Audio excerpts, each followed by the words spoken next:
because that's what the prophets were talking about. Yes, the prophets talked about deliverance. But what was deliverance? What is deliverance? These are things you have to ask yourself. Yes, Messiah has died and given us deliverance. But is there more that's part of what that deliverance is? That's where we have to look. And that's where I see in the prophets, what did the prophets talk about? They talked about the land, restoring the kingdom. Deliverance is there, obviously, yes. Coming out of captivity, all these things. So their hope, when they're listening to Messiah and what he's talking about, or whatever he's talking about, it's based in that context. Because and we should rely on what the prophets have said, because they're speaking according to what Yahuwah has said before that. And it is about the covenant. But there's much more about just the covenant. There's intricate things that play a part of that covenant. So, and here's another thought, okay? Did it happen the way they thought it would happen? In some sense, no. But was their thinking wrong? It's all nice here. We're on this here thinking, oh yeah, well, how come no one got it? But we're kind of removed from that, and that's easy to say. So how were they that wrong in understanding the thing, understanding the text? And the other thing is,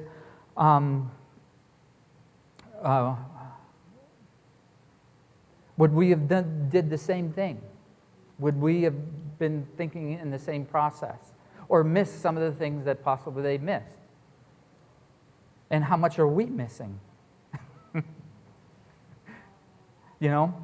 So is it real lofty for us to know exactly the future, what's going to happen? Is that a lofty idea for us? Oh, because we see that plenty. Oh, it's going to happen this way, happen that way, happen that way. We see. So we have to go about, in the text, we have to look at it humbly. And point blank, I don't know all the answers, but I know if we stick to him, the one key thing that is here is his commandments are consistent. Regardless, it's always coming back to that. So, on to the next beatitude. Blessed are those who mourn, because they shall be comforted. So he's talking to a group of people. Who is this group of people? And why are they mourning? Well, that verbiage I found in, again, Isaiah 61 and Isaiah 66. Okay, so let me read Isaiah 61. The Spirit of the Master Yahuwah is upon me, because Yahuwah has anointed me to bring me good news to the meek. He has sent me to bind up the brokenhearted, to proclaim release to the captives, and to open the opening of the prisons to those who are bound, to proclaim the acceptable year of Yahuwah and the day of vengeance of our Elohim. Here it is, to comfort all who mourn. So there's a bigger context going here in Isaiah. Then it goes on, to appoint unto those who mourn in Zion, to give them embellishment for ashes, the oil of joy for mourning, a garment of praise for the spirit of heaviness, and they shall be called trees of righteousness, a planting of Yahuwah to be adorned. That right there, I got that. To be adorned, it pops up in Isaiah 60:21, the chapter before this, that phrase too. But let's go on. And they shall rebuild the old ruins, raise up the former waste, and they shall restore the ruined cities, the waste of many generations. So we got to ask ourselves, those who are mourning, in context right here, who are these people mourning? And obviously there's cities involved, a waste of many generations. Then it goes on, verse 5, 61:5. And strangers shall stand and feed your flocks, and the sons of the foreigner to be your plowmen and your vine dressers. But you shall be called priests of Yahweh, servants of Elohim shall be said of you. You shall consume the strength of the goyim, or the nations, and boast in their esteem. Instead of your shame and reproach, they rejoice a second time at their portion. Therefore, they take possession a second time in their land. Everlasting joy is theirs. For I, Yahweh, love right ruling. I hate robbery for burnt offerings, and I shall give their reward in truth, and make an everlasting covenant with them. And their seed shall be known among the goyim, or the other nations, and their offspring in the midst of the peoples. All who see them shall acknowledge them, that they are the seed of Yahweh has blessed. I greatly rejoice in Yahweh, my being exalts in my Elohim, for he has put garments of deliverance on me. He has covered me with the robe of righteousness, as a bridegroom decks herself with ornaments, and as a bride adorns herself with jewels. For as the earth brings forth its bud, as the garden causes the seed to shoot up, so the Master Yahweh causes righteousness and praise to shoot up before all nations. So, I have a comment in the back, but you see already who's mourning. We have to define, blessed are those who mourn. Because anyone can mourn about anything, but is there a specific thing that Messiah is kind of talking about here? John. Are you entertaining questions now? Or? Yes. I'm sorry. I wanted to read all through. And that's Isaiah 61. And what I'm saying is that blessed are those who mourn. You saw that that was the very wording to comfort all who mourn is in this whole context of everything the Father had just said, or the prophets have told us. So didn't it talk about priest, nation of priests in this? And that they need to be restored. It implied they became unrelated.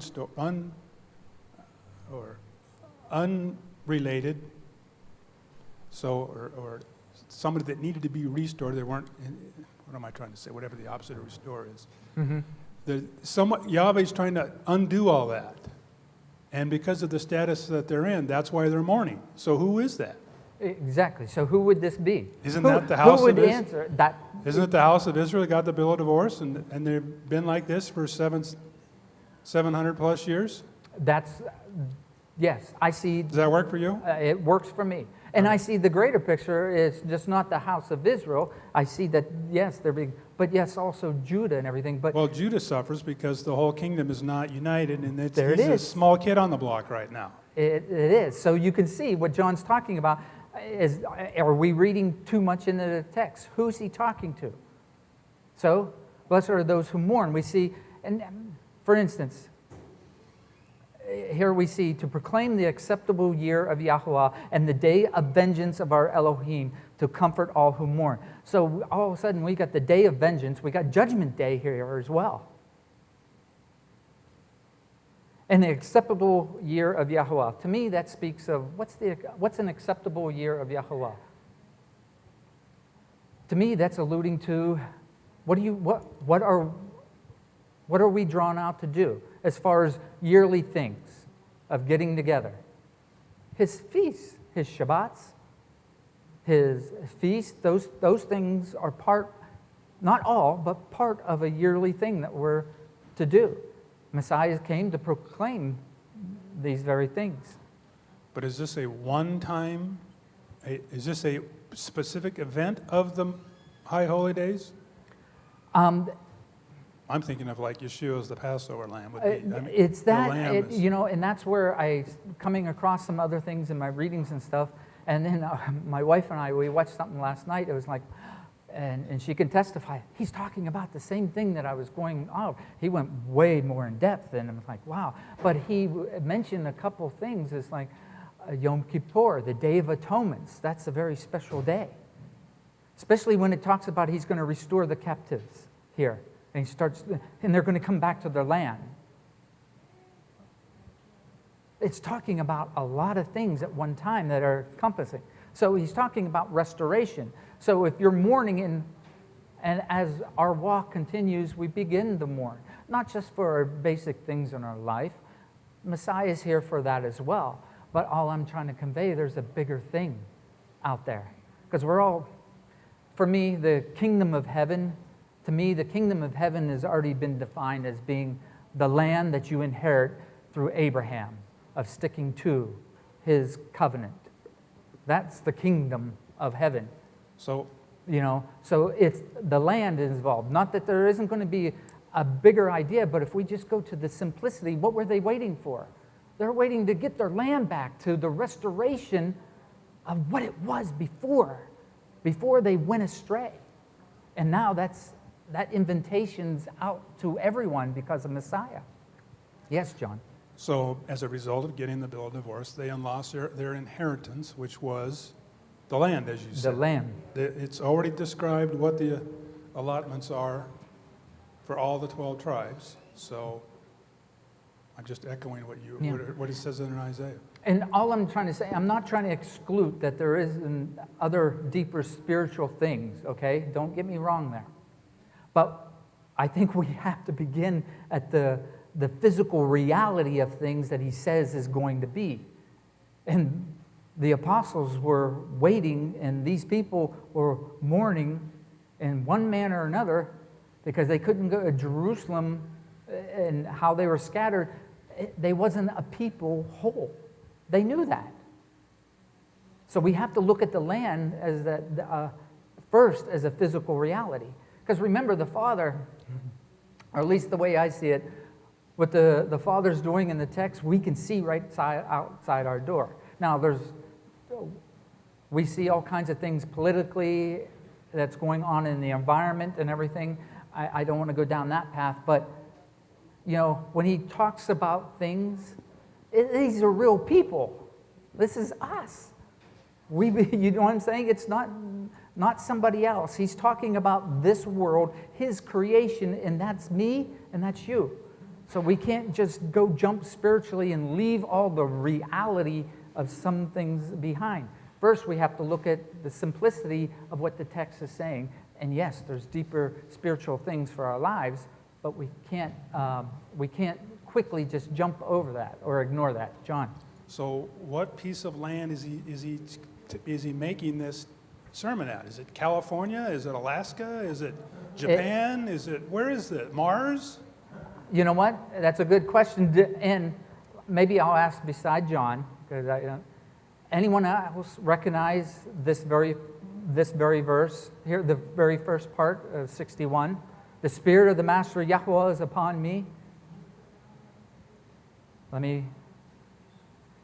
Well, the first time that is actually, it should be familiar. The first part is in Luke 4. Let me read it. And he came to Nazareth. This is Yeshua. This is the Messiah. He came to Nazareth, where he'd been brought up. And according to his practice, Messiah's practice, his life practice was, he went to the congregation or the synagogue, and on Shabbat, right there, his practice is upholding the Shabbat, and stood up and read. And this is what he read.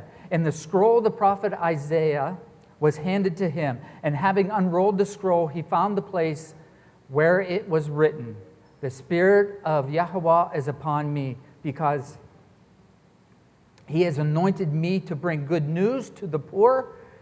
He has sent me to heal the brokenhearted, to proclaim release to the captives." Because what I've found, if you're in captive, that means you're not in your land. And remember so much, this is not, you're not in the world. We his people, this is a spiritual part maybe, with all the pain, misery that we've got, this is not what the Father had planned for us. But, all right, so we're all in captivity till he returns. Okay? But also, who's in captivity? Israel. The children of Israel are in captivity because they're not in their land as a whole.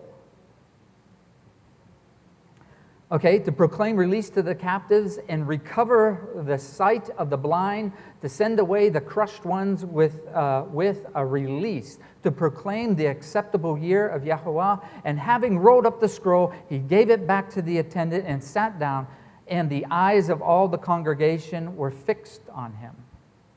Now, a lot of say maybe they were fixed on him because he sat in a particular seat.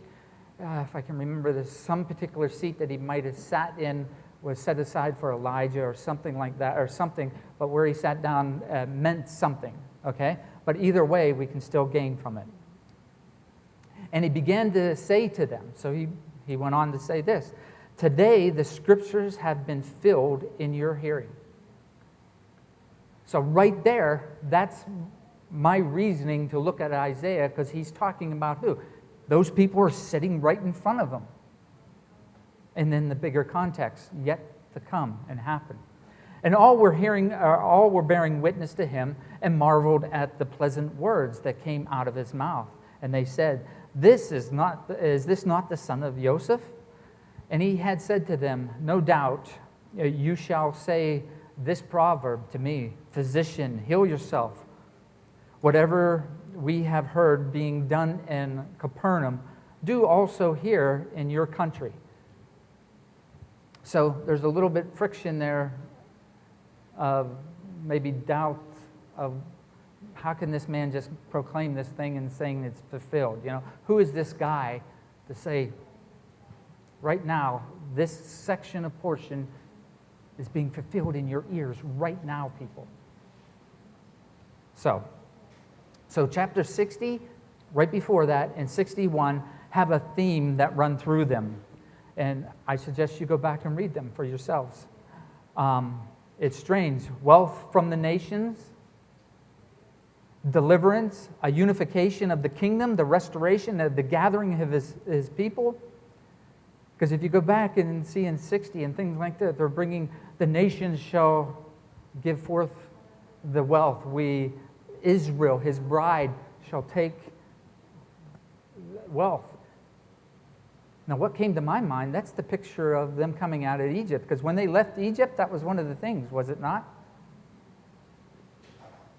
And then the father said, "Go ask from the Egyptians. They're going to give you stuff, and they're going to give it to you so you get out." So they left Egypt, not a poor people. They were poor because they had no land. All right? But yet, how did they leave? And they were provided for the whole way. I don't see Isaiah here is talking to me about the same things.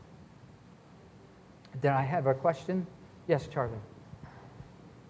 Yes, on that one part where you talking about that filled about your hearing, and then you're talking about the southern kingdom. Yes. Is that toward Israel, almost toward where Jerusalem's at, or? Yes, that's what I'm talking about. Because at this point, there are some in Judea, but they're not a whole nation at this point when Messiah showed up. Okay? So they're not a united kingdom, if it's all right to use that terminology. They wasn't united in that sense. The northern section of the kingdom had been dispersed for a while. Okay? So, but no, this is what the prophets said were going to happen, along with Messiah, along with deliverance at the same time. You see what I'm trying to say is that we just can't, we have to bring all this other information alongside of Messiah as well. Because yes, he has died and he has offered redemption to anyone who believes in him, but there's more of a bigger project that he's working on. There really is. Yes, John. So can I go back to 22 up there? He says, "Is this not the son of Joseph?" Yes. Well, if we think of the original Joseph in Genesis, what was his great work? He united all the family, all the sons of Jacob, the 12 which became the 12 tribes. Yeah, So this and there was a friction, but yet. But he resolved the issue. So, is that a symbol of the Messiah? I would say yes, and that's one thing I find in my studies is the propheticness of these people, because we do have Messiah's name, Yahushua, which was Joshua, and Even we're in, just in our basic Christian theology, all of us coming out of that, we saw Jesus is the one who's going to take us to heaven or the promised land, right? Well, his name is the same as Joshua, and who was it that brought them in, a strong warrior that brought them into the land? Yahushua, Joshua. So you can see the propheticness of people's names and what they mean. So no, John, I would agree with you 100%. Now, something else that came to my mind, and if you read in Isaiah 62, it talks about Jerusalem a lot, Zion as well. And now Jerusalem is the head of the southern kingdom, okay? Because remember Judah, the southern kingdom, the house of Judah, they held on to the land that was Jerusalem. And then the northern tribes broke off, and they changed times and seasons. They came up with two other things because they didn't want them, that king did not want them to go back down in Jerusalem to do that, because you're going to lose some power when all your people are going somewhere else, okay? So Jerusalem a lot of times is representation of the house of Judah. Sometimes I see in the text. But what hit me today was, you know what else Jerusalem is a sign of? And I think John hit upon it. It's the capital of the United Kingdom. It's the only capital that he had said. So behind this whole idea about Jerusalem not mourning anymore, is that just the tribe of Judah returning? No, I think it's everybody returning, because Jerusalem, because the Father to me isn't going to do things halfway. Right now, there's great things going on in Israel. A lot of us know that. But I still see Jerusalem's mourning, not just for the Palestinians and things like that going on, but Jerusalem's mourning because she's not at whole yet. And to be at whole means that the rest of the tribes have to return, and it being whole. There's I see also a beautiful picture of there Jerusalem won't be mourning anywhere, and that's kind of what Isaiah is talking about in the background here. Because there's not going to be any of these other issues. So I think there's a bigger picture that's talking about, and Messiah is here to launch that. And he's saying it began back then. It was before them. And that makes sense too, because John the Baptist what was he saying? The kingdom of heaven is at hand. The unification of the kingdom is at hand. Repent. So it goes how you enter that kingdom, how you enter that land of our Messiah. Repent. Boom, it goes right back to the commandments. I'm sorry? So, those are the things I'm seeing that are behind Messiah's simple words here. Is there simple things that there as well for all of us? Because I'm sure, none of us knew some of this deep background of Scripture. But we heard those words, blessed are those who mourn. And we know that was the words of Jesus, and we knew something was wrong. So that's not to take away the simplicity of the words. All I'm saying is Messiah has asked you to walk alongside with him, and that means come and let me really show you where I can heal you and how you can walk with me, how you can tell the times and seasons of the things outside.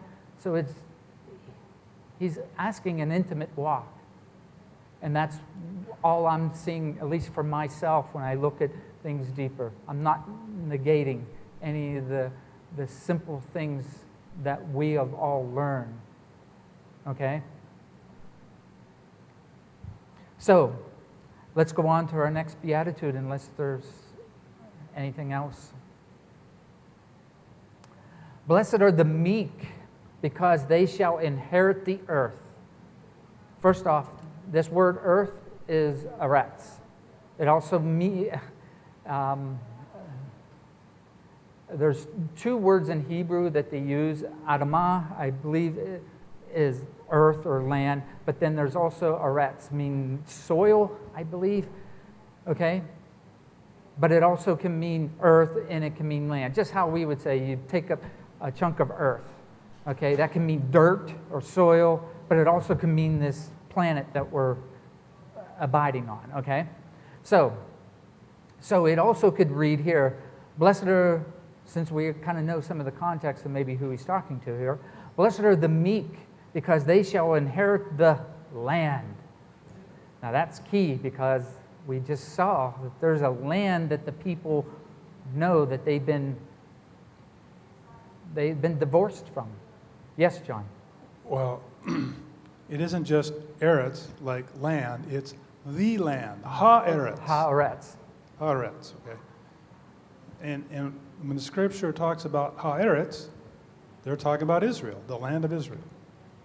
So yeah, the definite article, what he's saying is ha-eretz, it's specific. Like another one is Satan, okay?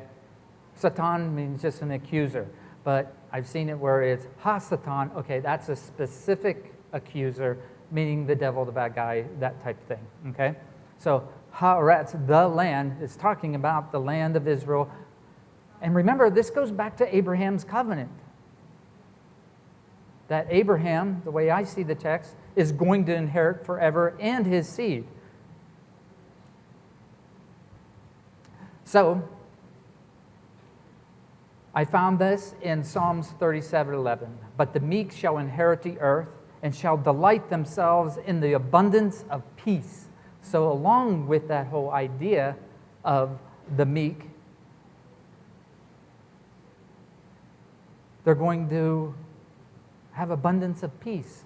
And that word shalom there, it means wholeness of a being. It doesn't mean that there might not be war or friction going on around yourself, but you're going to be whole in your being. Okay? And complete. The idea of being complete, okay, in your being.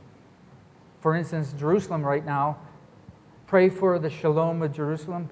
Pray for the complete wholeness of Jerusalem. That doesn't mean there ain't going to be outside things, but for Jerusalem to be whole and complete, everybody's there.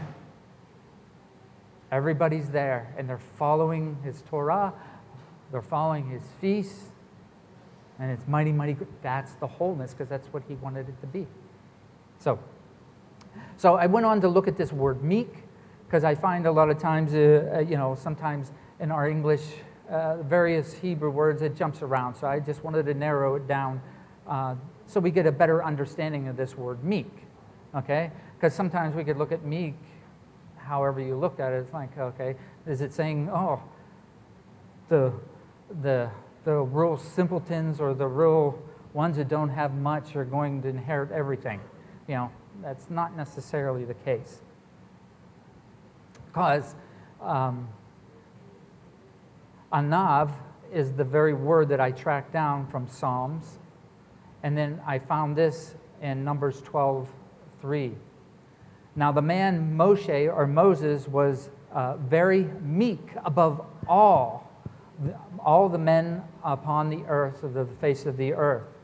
Now Moses, also this is another translation. Now Moses, the man, is mighty humble above all humanity on the face of the soil. So as I was looking and what I saw, this word meek, it tends to be more of a humble person. Not meek, and Moses, he was humble, but he was strong, okay? Don't get the two confused, okay? So Moses was humble. So if we go back up and maybe look at it this way, blessed or happy are the humble, because they shall inherit the land. To me, now we're really starting to get down to maybe how anyone sitting in front of them, especially as apostles, were like, oh, it's going to happen, it's coming. We're going to get our land back. We knew the Mashiach would do this, and if you are him, it's going to happen. John. So I like that translation, mighty humble. That kind of sounds like an oxymoron, but it makes the point you're making, that it's not, meek is not being pathetic or milquetoast. It's we don't think of that of Moses. I mean, he went before God and said he saved Israel's bacon a couple of times. Bacon maybe not be the best word, but you know what I mean? Before he said, if you're going to wipe out them, put my name on the list too. So there's more to this, looking at the idea humble, because it does say, walk before me humbly. That's ultimately it. We're to walk before him. It's about yielding It's about yielding what you're going to do with your life and let what Yahweh is going to do with your life. To me, that's meekness. But I like how you said, you reminded me, it says very meek or very humble or mightily humble. What's so strange, you see in the Strongs it's doubled word. And what I found in Hebrew, it seems when it's this word doubled, anav, okay? And that means it's mighty humble. That's why in the translation, the word's there twice, and that's trying to convey very, or mighty, or abundantly in that sense. So that's why it does say mightily humble or very humble, So then we go to Psalms 10:17. Yahweh has heard the desire of the humble. Thou wilt prepare thy heart, and thou will cause thy ear to hear. I just thought that was kind of interesting because that's echoing back, the humble are going to hear. Wouldn't Messiah walk around saying, those who have ear will hear? So maybe another way of saying, if you're humble, you're going to hear what I just said. Repent. Turn back.